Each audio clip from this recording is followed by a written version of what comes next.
Hi everybody, how you doing? Welcome to my short little review on a Nismo RS Duke. This car is family owned, so we've owned this car for around about 20 years, 1 year. We've done 20,000 miles in the car. And it's caused us no issues. We were the second owner, the previous owner did 7,000, currently the car's on 27,000. And it's been a really good car to use every day. There's been no issues. It's not the best on fuel, but it's not the worst. It does about 30 miles per gallon if you drive it in normal mode all the time. And it's pretty livable. This is the automatic version, so it does come with four-wheel drive rather than the manual that comes in on the front-wheel drive. However, it is CVT auto, so it's a little bit clunky, a little bit slow, perhaps makes a bit of a racket. I mean, you'll hear it in the. I say a racket, it's not really that noticeable, but you'll hear it in the video probably. It sounds like a cow mooing, as one of the Top Gear presenters described it. So anyway, I thought I'd do this review because whilst the car is good day to day, is it worthy of the Nismo badge?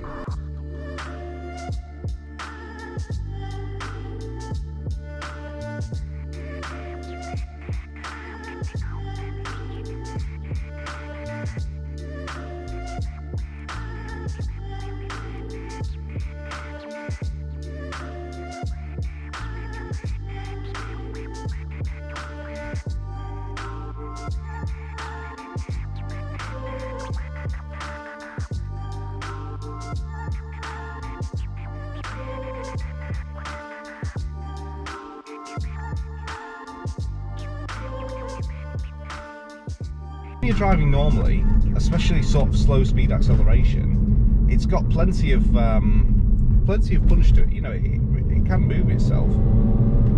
The CVT auto isn't too slow. It does respond eventually when you put your foot down. You know, it will, you know, and get moving. It's a little bit like, oh well, are we doing this? Okay, let's go. You know, whereas some other autos that I've driven, like ZF gearboxes and things like that, you know, if you put your foot down, especially even if you're just in normal mode, they will still go, okay, yeah. So those are the BMW gearboxes. S-Tronic are very similar. They are quite quick as well. But this being a CVT, it is a little bit on the slower side, but it does get what needs to be done. I will put this car in four-wheel drive mode.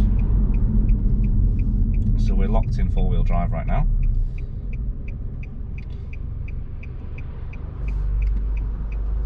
Steering feel at low speeds is nice and light. It doesn't feel too heavy. You've got to consider that this is a car. If someone's looking at this car, they're not. It's not like it's a Porsche Cayman or a 911 or a M2 or something like that. This is a car that someone wants a sporty feel and a sporty look and a little bit of that pace, but they also want something that they can use every day and not get tired from driving.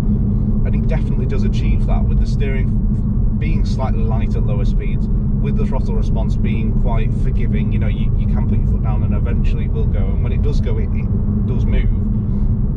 With the miles per gallon being slightly higher, you know, at sort of 30 miles per gallon, it really does achieve what it needs to, in that it's a daily usable car. But a good question is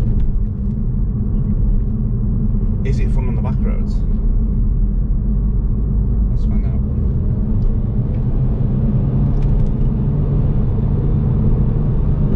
Yes, it is actually.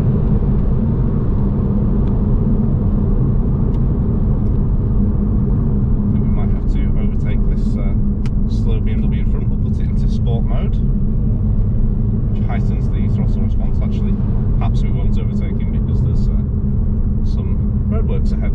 Fantastic. I wouldn't have come down this road if I'd have known this. So on the steering wheel, you do actually have paddle shifters. They're fixed in place. Some cars, when you turn the wheel, the paddle shifters will come with the wheel. On this car, they don't. They are actually fixed to the sides, which I'm not sure is a good thing or a bad thing, to be honest, because obviously when the wheel's upside down, and if you wanted to shift up, you'd end up shifting down, if that makes sense, because the pedal shifters have swapped positions. Whereas when they're fixed like this, you always know where they are. So I don't think that's a bad thing. I actually quite like that. As well, you do have the infotainment system here. You've got two screens, one slightly bigger than the other. The main one on top, I'll probably put in a little clip of me showing you the screens right now. The main one on the top is used for all your media controls, your navigation, things like that.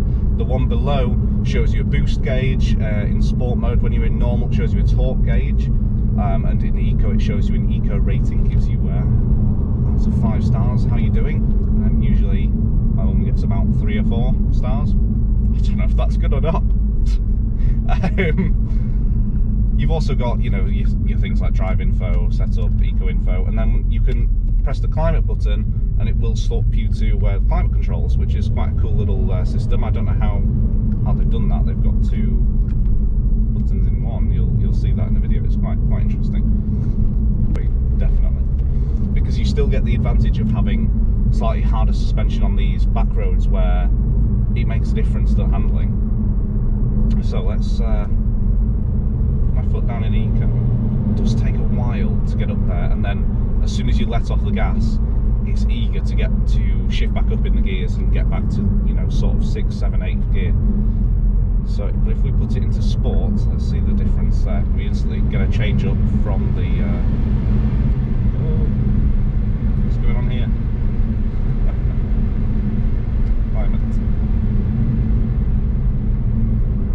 We instantly get a change up from the car, so let's put my foot down again. Let's see what happens. Red line. 6,500 RPM red line, not 7.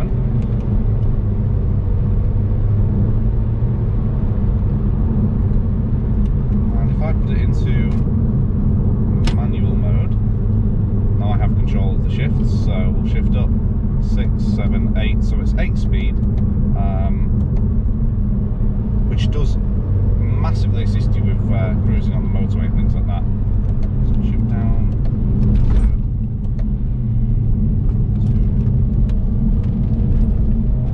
Tight down there, feels nice.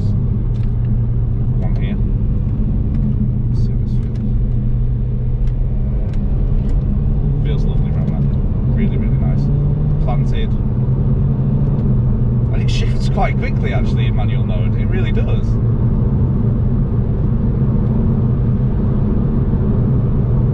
That's actually surprisingly good. Boom, done.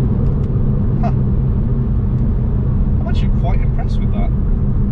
Let's see downshift. That's actually very quick.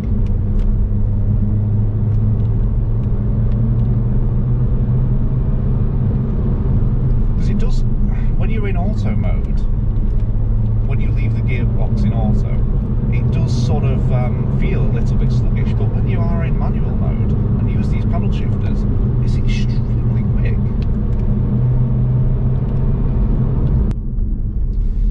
Feels lovely though, it really does. Very mature, and yet playful at the same time. It's not a bad car at all. We'll take it down one last country lane. This is quite a fast country lane, so we'll be able to see what it feels like at speed. But I must say, I'm actually very impressed with this car. I drove it. See, it holds onto gears, even though we're in normal mode, it still holds onto the gear, which is a good thing.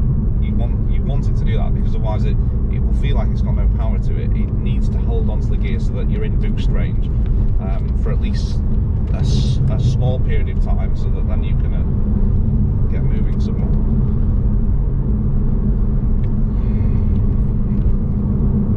So back into sport.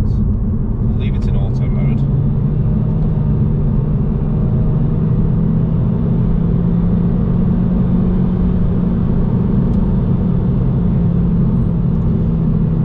Rev it out quite a lot in auto mode. Doesn't seem to want to change up unless you get to the red line. I'm not sure that's goes out a little bit near the end of the RPMs. You know, you sort of 6.5 here, and you do feel by sort of 5.5 that okay, now it's time to change up because we're running out of power and boost from the motor. It would be more beneficial to be in the next gear.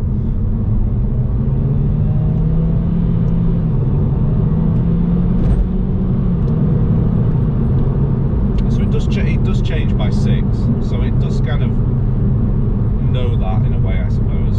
Understand that the car doesn't have that much power especially between 6 and half 6 RPM. The car knows, okay, there isn't anything left. How does it feel at this speed then? Lovely. I would say a fantastic drive. There is a little bit of wind noise, and a little bit of tyre roar, a tad, just a very slight amount of wind noise from this right side here, this mirror. These mirrors are extremely big, so that could probably explain that.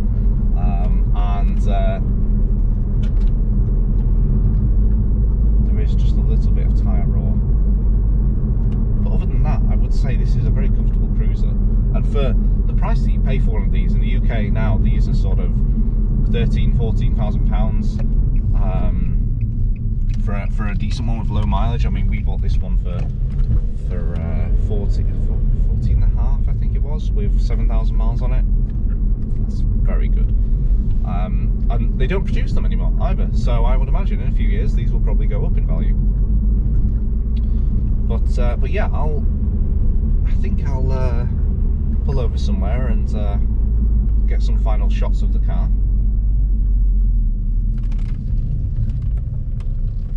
Probably here. And yeah, we'll leave it to that, because really there doesn't need to be much more said. The car's fantastic to use as a daily driver. As a sporty car, it can do the things that are required. I've just noticed from that little drive just there, how long have we been driving for? 16 minutes, it says on my camera. I might have edited some bits out, but for me it's 16 minutes. We've used 2 bars of petrol. So when you put your foot down, it definitely does drink the fuel. So that is something to keep in mind. I'll put it back into automatic 4-wheel drive mode now, but yeah, that was very eye-opening, and I really didn't expect the car to be as good on these back lanes as it was. And it's definitely something that, if you can get over the look of the car, it's absolutely something that you should consider. And I should have said previously, but the car does have, you know, 215 brake horsepower, 208 pound-feet of torque, and I'm not 100% sure on the weight, to be honest. I would guess around 1,004, maybe 1,005 kg wise, but it's not a whole lot, and it definitely makes use of the power. And this 4-wheel drive system, of course, in the automatic version definitely helps. We have used this car in icy conditions, in snow. It's never really caused an issue.